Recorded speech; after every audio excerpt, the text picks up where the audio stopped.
嘿，大家伙儿早喽！5月10号，星期三了，时间过得太快了。今天是第一个训练日，依旧是努力压速度轻松跑。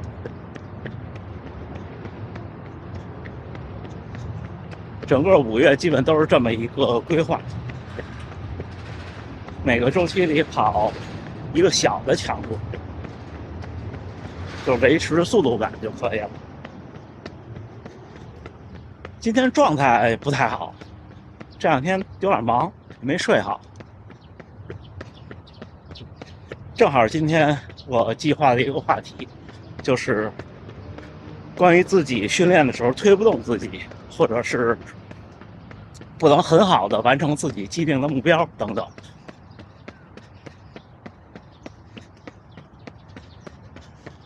在这个上面呢，我有没有遇到过？然后我怎么看这个事儿？包括关于是否需要有人专门去盯着你，或者是否需要找训练伙伴。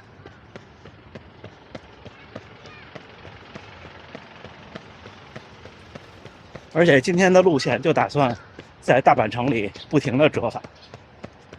有时候就是你越感觉没有状态的时候，越要去跟自己对着干。成功了就很快能走出这个状态，大部分时候都是可以成功的。行，那一会儿咱接着聊啊。刚才看见了个了不起的东西，这就是大阪城公园的外圈。你们注意看，我右前方那水池子上有一个不知道是什么鸟类，看，不认识啊？有认识的小伙伴弹幕一下。我不敢大声说话，怕吓跑它。现在跑到了将近16公里了，这最后一次折返我就回家了。其实很多时候，像比方说我说状态不好，大多数时候其实是精神状态，因为你不会因为说1、2次睡不好或者饮食的问题，哪怕是轻微的生病，而影响你的运动表现，就影响到你已经能感觉到不行的那种程度，肯定会有影响，但是没那么大。今天早上出门之前看那个跑步博主 Ben is Running 发了新片子，就是他自己的波士顿马拉松的复盘，他 PB 了4分钟，之前他是2小时28，现在是2小时24。他总结了一下原因，我觉得有很大一部分是他之前的大阪马拉松之后去了肯尼亚，当然他那个去是被邀请的，就是那一个团他只需要付自己的交通费，然后到那儿以后就是体验和拍摄。他有一系列的视频大家可以看。他讲到不是因为训练带来了什么，因为其实2周的高原训练并不能有显著的提升，主要是改变了生活和饮食，吃的比较干净，戒掉了他的零食甜食，之后回到英国以后保持了一段时间，保持到了波士顿马拉松之前。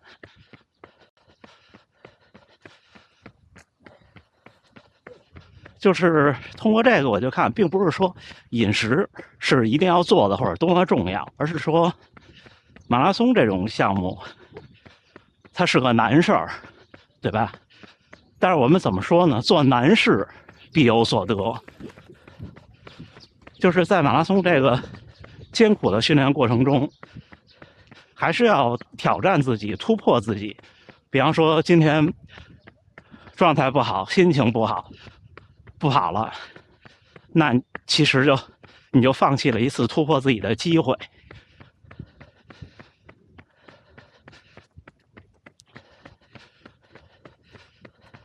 所以不管是在课程中增加一些强度，还是我说的多跑一些行与步行之间的中长距离，亦或是在状态不好的时候挑战自己，或者是雨天雪天的挑战自己，并不是因为那一次训练能为你带来什么实质的身体变化，而是说那一次训练可以在你将来某一天坚持不住的时候让你坚持住，而你将来某一天坚持不住的时候，其实那个坚持不住大多数时候是精神上的。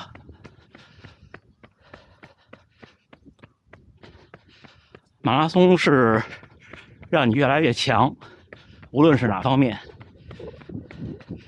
那天看山鱼小月的那个视频有感，就是他说可能在没有人推进的情况下，自己制定课表，自己很难去很好的实现它，推不动自己。这个肯定是的，就是自己对自己下不去那么大的狠心，所以我才总说人没有那么脆弱。比方说你说之前的说各种生病啊，这种那些说跑步危险呀什么的，其实不是的。只要你是健康人，你是不可能把自己练到不行的，因为怎么说呢，在你身体不行之前，你的精神早就不行了，对吧？你说你有那狠心把自己饿死吗？不可能。所以屏幕前，尤其是刚开始锻炼的小伙伴，也劝自己的亲人、关心您的朋友，就是这个事儿，你练不到你的极限，所以是大多数时候是安全的。当然排除有基础病的隐患。那训练中自己推不动自己怎么办呢？我觉得这也是马拉松的一部分。这看个人的性格。比方说，你们看所有对吉普条格的采访，他都在说是团队帮助了他，在一起能够练得更好，更好的完成目标，这是他的性格。当然了，到他那个程度，你让他说每周跑200公里将近，然后呢强度那么大，自己确实是不好顶。有人在身边是一个互相的激励，或者说是一个互相的监督。所以很多人参与跑团，参与跑步俱乐部。这如果您是这种性格，那我觉得这样是个好的办法。但是前提是您要和您水平相当的小伙伴们一起训练。您要是为了娱乐，那就另当别论。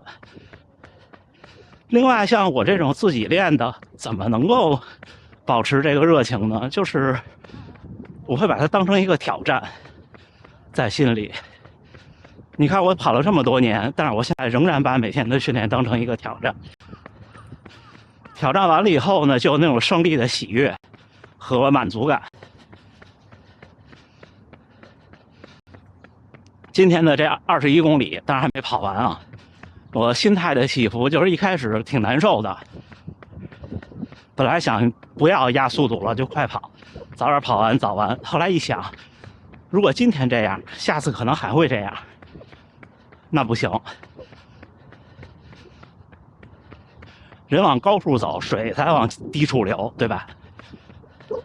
所以呢，今天还是按照计划，按照目标跑啊跑，跑到中间的时候真的挺烦的。刚才开机之前的这一组真的挺烦的，我连这个烘焙店的面包的香味都觉得很一般。但是呢，现在开机发现最后一组了，或者最后一个折返了，哎，心态一下就特别好，就觉得我又战胜了自己一次。不管是以什么形式，其实不好的状态或者说心态是让你训练有节奏的一部分。如果你每天完成的都很轻松，每天都特别的积极，每天都特别的阳光，那好像也挺没劲的，这都是小插曲。而一次的这种情况挑战的胜利，能让你的这个愉悦感保持很长时间，这就像你参加马拉松比赛，不管你什么成绩，只要你跑完以后，未来的1个月，你对平常训练的距离就完全没有心理的恐惧感。你想，不就5公里吗？不就10公里吗？对吧？所以我才说，有的时候跑一跑强度，跑一跑距离，是有意义的。整个5月计划跑1到2次长距离，还没想好时间。一个人跑长距离其实是很无聊的。我要是用马拉松配速跑30公里，也要将近2个小时。要是这个配速跑30公里，那就长了。比方说你按50分钟10公里，那其实也不是很慢的，5分的配速，对吧？那就150分钟，2个半小时。很多人坐在那看电视，都不能保证聚精会神的2个半小时。所以马拉松，各位能够站在马拉松的赛场上，或者各位能够站在每天训练的跑道上，甚至说各位能够每天跑一跑，就已经是很了不起的人了。那天那期节目，有的小伙伴说的对，我说人进化就是要谋生的，跑步锻炼其实本身应该是生命的一部分。有的小伙伴说的特别对，就是随着人类的经济、科技、技术的进步，很多原来会被淘汰的人现在活下来了，所以并不是所有人的身体都适合运动，我承认的。那这不更是一个挑战自己的机会吗？您千万别把自己当成那个不行的人。那如果上来就这么想，那一切都开始不了。我觉得一切的结果都是开始，如果不开始，不会有结果的。就像马拉松比赛，你有很多恐惧和焦虑，那你不站在起跑线上，你不冲过起点，你怎么知道你的这些是焦虑还是真实的感受呢？做一个事儿也一样，所以我今天就跟大家也是双重的有感而发。另外说回训练推不动自己会有什么影响？会有影响的，因为你想，你现在这么训练，你能跑到3个小时。如果您是第一次达到3个小时还好，还说明还有空间。如果你已经连续3年都是3个小时，那说明2个可能性。一个就是天花板到了，一个可能性就是训练还是需要再调整。那调整就是2种可能性，一种可能变得更轻松，一种可能变得更艰苦。那其实绝大多数时候都是会变得更艰苦，对吧？那如果顶不下来，肯定达不到目标。这个我也没法教大家怎么顶下来，就是开始。我面对强度课的时候，我早上起来走之前也焦虑也烦躁，但是开始第一组，一切就都好了。你相信我，开始就好了，加油干吧！5月10号星期三清晨7点16训练结束啊，还是一个半程马拉松，1小时44做到了全程压速度，当然最后那1-2公里呢没有刻意的压。平均配速4分56，平均心率138，平均功率204，平均步频196，还行哈。这种慢跑就是比较磨练这个精神，其他的还好，也没有什么消耗。高驰的3.0的 APP 正式推送了，对吧？大家有机会去试试那个体能测试，那个真的挺顶的，挺有意思的。建议测之前呢做好热身，怎么着有个2-3公里慢跑的热身，然后别像我似的早上起来空腹去测，然后测的话最好就找个田径场，现在应该大学可能也都能进了吧，找个田径场，然后提前做好饮食，做好调整，因为这种测试测一次挺难受的，别没事老测，是不是？行，今天跟大家分享了一下对抗各种不管是身体的还是精神的低谷的一些不成熟的小想法。今天就跑完了，成功了，就心情就好了。回家一吃饭，又是新的一天，努力工作，对吧？行，那还是祝屏幕前的各位努力生活，健康平安，一定健康平安。